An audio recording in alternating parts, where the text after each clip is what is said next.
It didn't begin with a speech. It began with a look: Prince William stepping into a room where loyalty is currency and silence is survival. The Royal Council expected ceremony, not confrontation. But this wasn't tradition. It was a takedown. A single motion of William's hand, a single file placed on the table, and suddenly Prince Andrew's name became radioactive again. And this time, the Crown wasn't defending him, it was coming for him. Before we go deeper into what this really means for the royal family, make sure to subscribe so you don't miss a single update. No one announced the meeting in the usual way.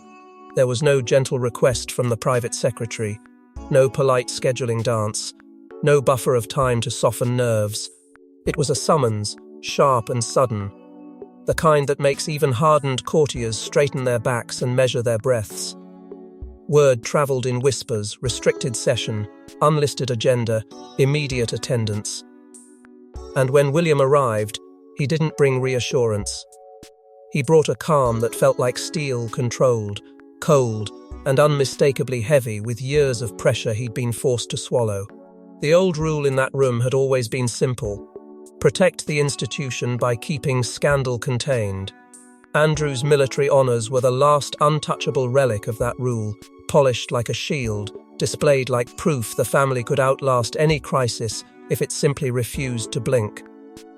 But William refused to blink. Not anymore. Not for anyone. He didn't frame this as an internal feud or a nephew's impatience with an embarrassing uncle.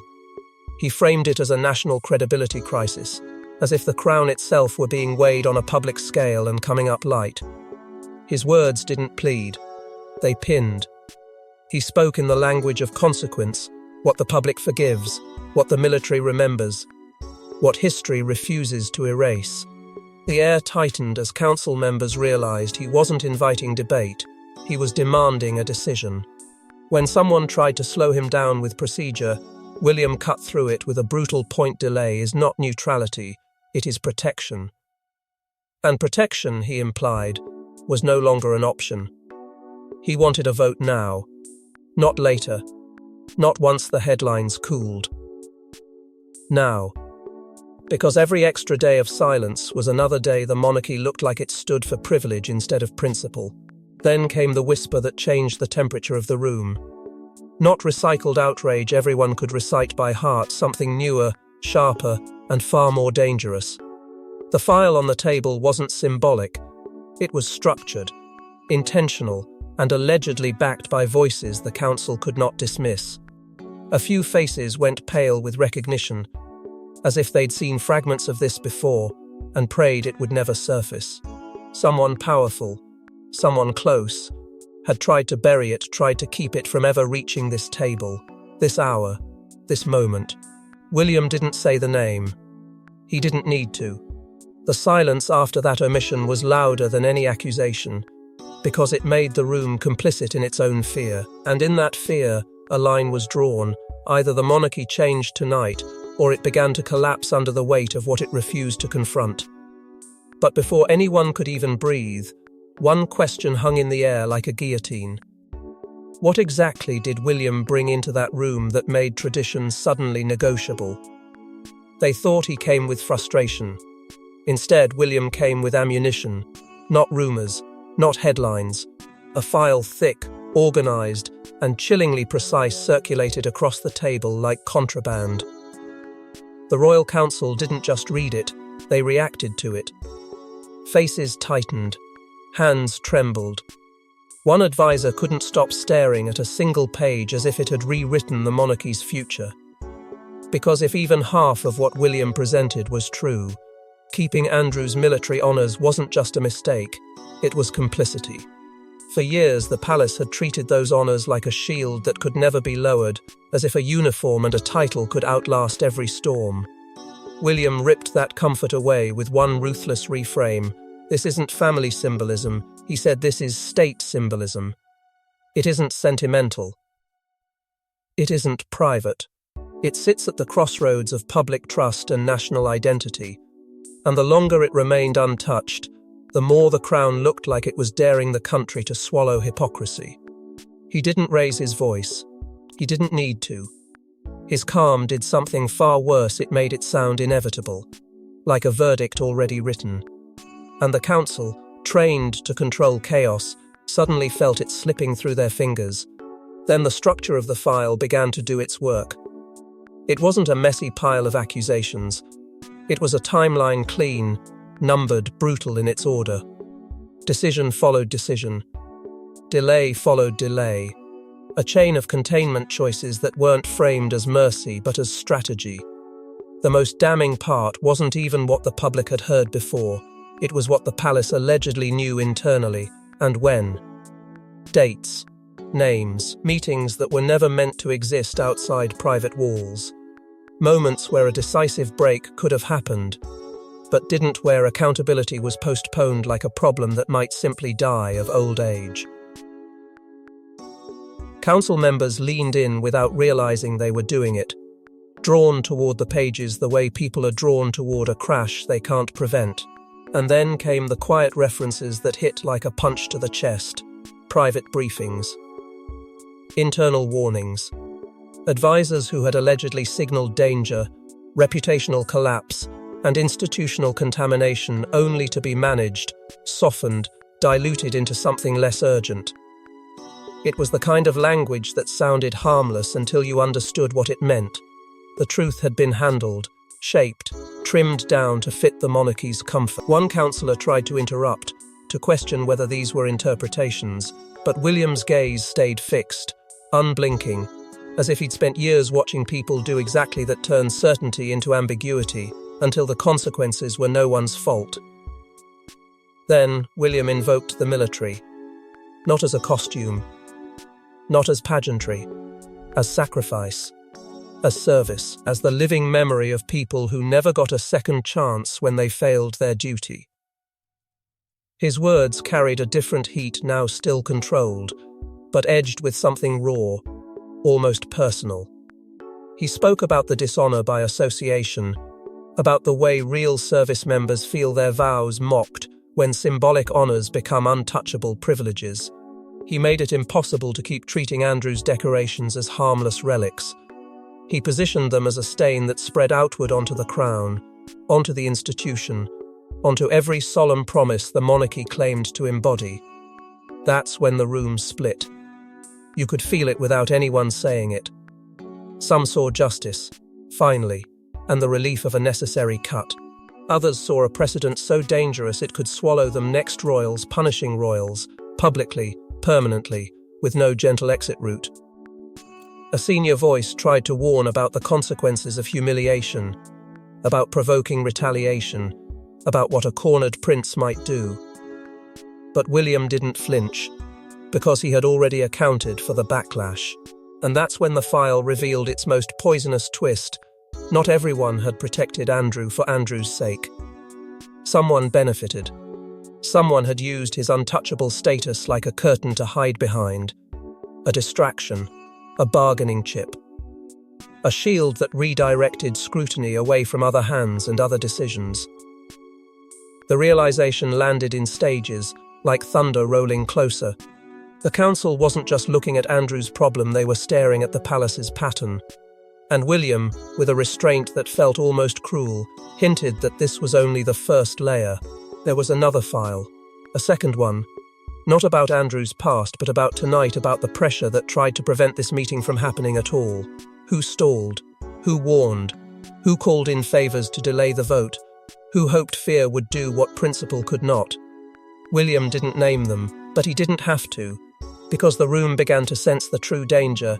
If he opened that second file, the scandal would no longer be contained to one man, it would spread to the people who built the walls around him. And just as the council began to realize this wasn't about Andrew alone, William turned the blade slightly and aimed it at the system that kept Andrew protected for so long. The Royal Council always believed Andrew's survival was a family choice, painful, messy, but manageable. William shattered that illusion in seconds. This wasn't just favoritism. It was a network, quiet alliances, strategic silence, and carefully timed interventions that kept Andrew's image from fully collapsing. And the most terrifying part? It didn't operate like kindness. It operated like control. Because when a monarchy protects one man at all costs, it's rarely about love, it's about fear of what happens if the truth spreads. What William was really exposing wasn't just Andrew's scandal, but the palace's machinery. The untouchable effect that treated Andrew's honours like a firewall against deeper reputational damage. The courtiers trained in containment, who nudged narratives into safer language, delayed decisive consequences until the public's anger dulled and discouraged any move that looked like finality. William's accusation landed with surgical cruelty. This wasn't crisis management. It was perception warfare, a long campaign designed to protect the institution by controlling the story, even if the story curdled into moral rot. And in the middle of that revelation sat the quietest wound of all. William implied he'd been pressured for years to stay silent for the sake of stability, urged to swallow his disgust, to keep the family aligned, to let time do what accountability would not, until time became its own form of guilt. A key council figure tried to resist, voice tightening as they asked the question that haunted the room.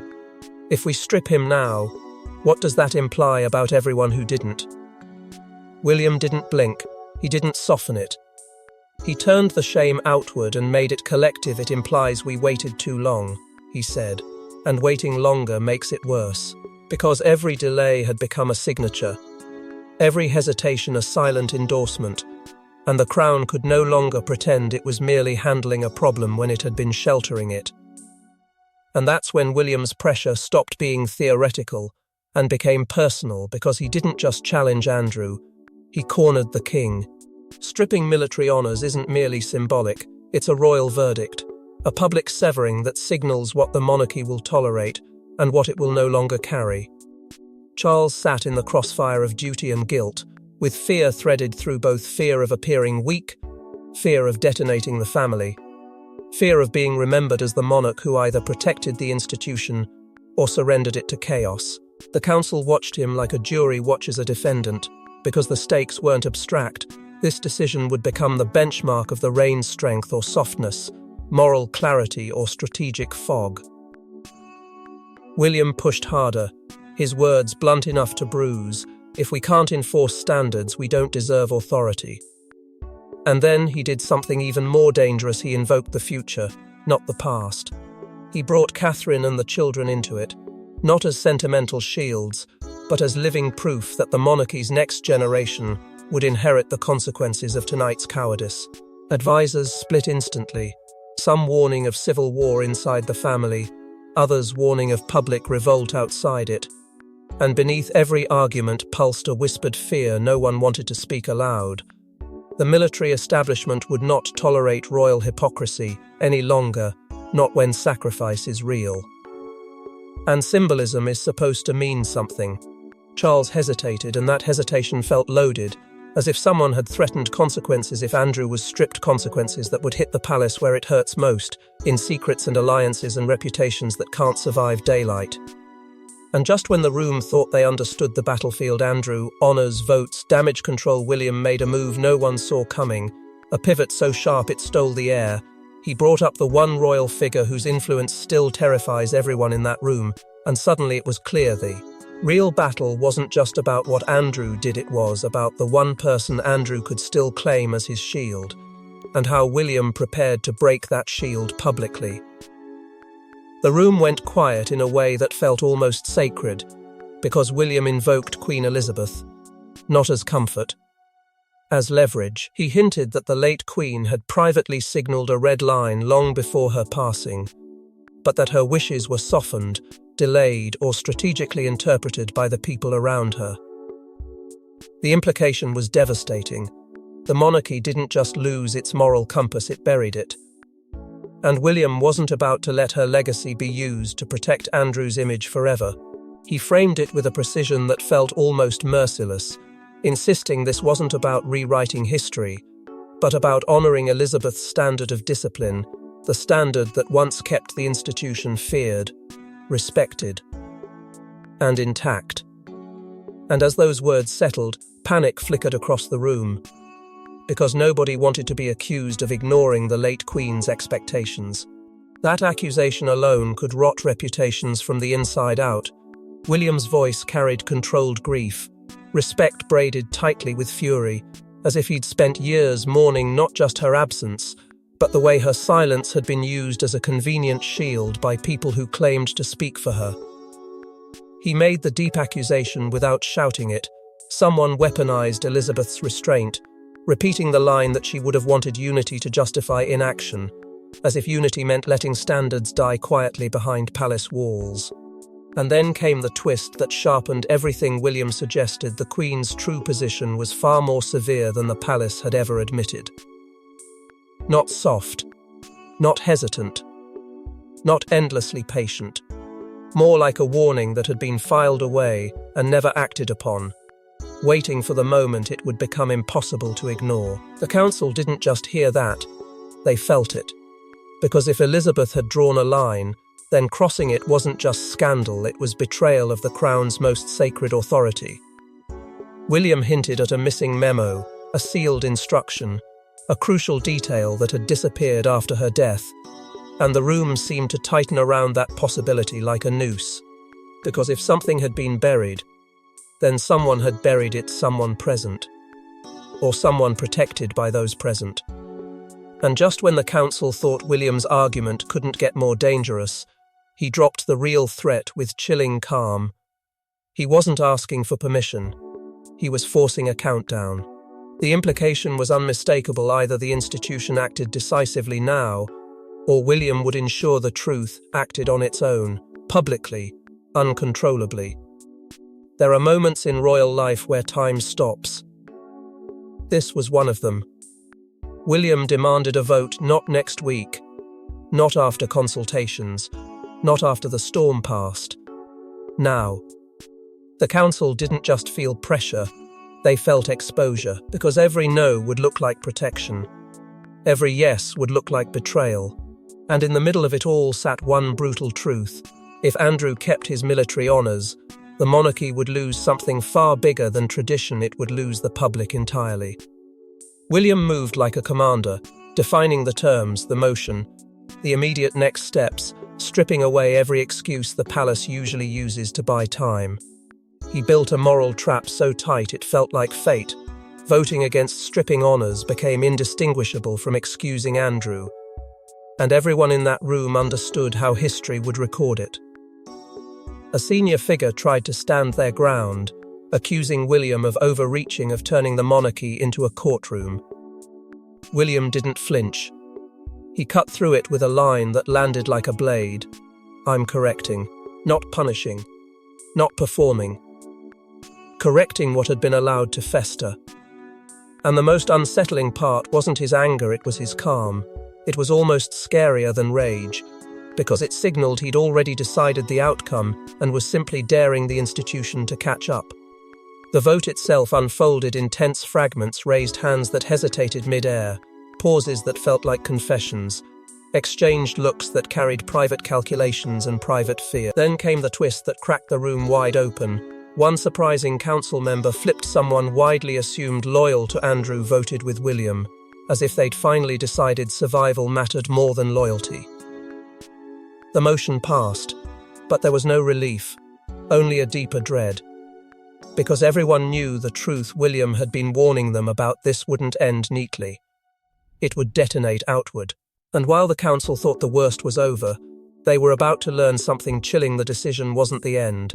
It was the trigger. Stripping honours doesn't just remove medals, it removes identity. And for Prince Andrew, identity was the only fortress he had left. Behind closed doors, humiliation turned to fury. Calls were made. Old favours were demanded. Forgotten allies were reminded of what they owe. Because Andrew didn't see this as accountability, he saw it as exile. And in his mind, if William was willing to destroy him publicly, then Andrew had nothing left to protect, including secrets that could drag the entire monarchy down with him. What began as shock sharpened into obsession with terrifying speed. The question wasn't why would they do this. Anymore it became who authorized this, and who orchestrated it. Andrew didn't process the decision as an institutional correction. He processed it as an assassination of his last remaining legitimacy. He told himself this wasn't about standards or symbolism. It was about humiliation, William making an example out of him. William showing the world who really controls the future. And in that bitter, burning logic, William wasn't a prince protecting the crown. He was a traitor to blood. A nephew who had chosen the crowd over family, the headlines over loyalty, the cold applause of strangers over the complicated silence of kin. The words duty and service meant nothing to Andrew in that moment. All he heard was exile.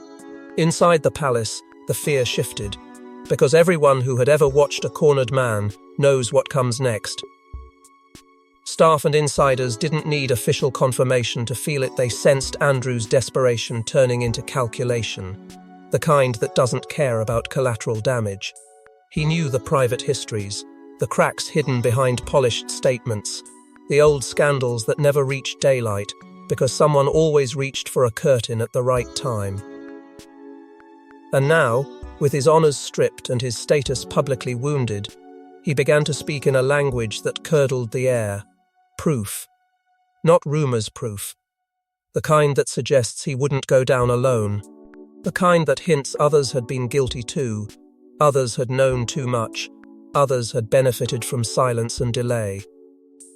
It was a warning and a weapon at the same time. If the institution wanted a clean break, Andrew was prepared to make it messy.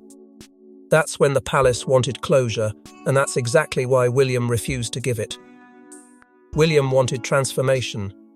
After the vote, he didn't celebrate. He tightened the rules like a man who understood the victory was fragile. No leaks.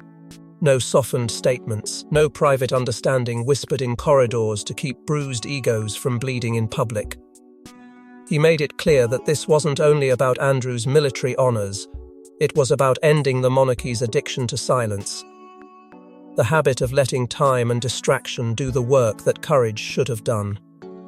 And he knew change would create enemies, because when you remove one protected figure, everyone who benefited from protection starts to panic. And panic makes people reckless. William's new posture was unmistakable now. Not just heir, but enforcer of institutional survival. He wasn't asking whether the crown could modernize, he was forcing it to, even if it cost him peace inside his own family. Then the communications war began, and it was uglier than anyone wanted to admit. What the palace said publicly became as dangerous as what it had done privately, because every carefully chosen phrase would be examined like evidence. Supporters would cheer finally, as if a long-held breath had been released. Critics would demand, why did it take so long? As if delay itself were the real crime. And behind those voices sat a deeper truth the royals couldn't ignore. The public wasn't just watching this decision, they were measuring the monarchy's spine. A subtle but massive shift took shape in real time. A signal that modern accountability was no longer optional if the institution wanted to avoid future collapse. But inside the family, that shift felt like a fracture. Other royals began to wonder if William's line applied to them too, if the same blade that severed Andrew's honours could one day swing toward anyone whose past or alliances were inconvenient. The fear wasn't only for Andrew now, it was for the network that enabled him, and for the people who suddenly realised their protection might not be permanent. And the emotional cost was written all over William's choices, even when he didn't speak it aloud. He was sacrificing family peace to protect his children's future, trading private unity for public survival, accepting that he would be called ruthless by those who preferred comfort over consequence.